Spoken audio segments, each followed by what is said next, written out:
Bloodhound, land speed record car is relaunched. The Bloodhound supersonic car is back, under new management and preparing to renew its pursuit of the land speed record. The project went into administration last year, unable to secure the financing needed to go racing, even though the vehicle was all but built. These could take place in the South African desert later this year, although team members are being cautious about giving hard timelines for the rebooted venture. Mr. Warhorst is determined, however, that the new setup should keep its promises and deliver on its objectives. "My kids kept saying I should buy a fast car, so I bought the fastest," he joked. "I knew that I could buy the car, save it and put it in a museum. But once I'd bought it we looked into whether we could run it, whether we could resurrect it as effectively a new project. It is commercially viable. We believe the value of the sponsorship will easily pay for the project," he told BBC News. Casual observers may not notice much of a difference. Yes, the car has a new white and red livery, but it's exactly the same vehicle that made its inaugural slow speed, 200 miles per hour / 320 kilometers per hour, runs at Newquay Airport in October 2017.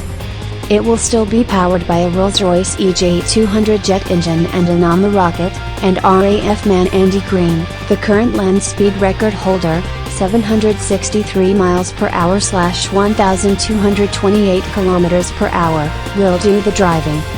Mark Chapman, too, the engineering director, remains in charge of the technical side of the project. And Ron Ayers, the aerodynamicist and legend of land speed record design, is still involved. But there are some significant changes behind the scenes.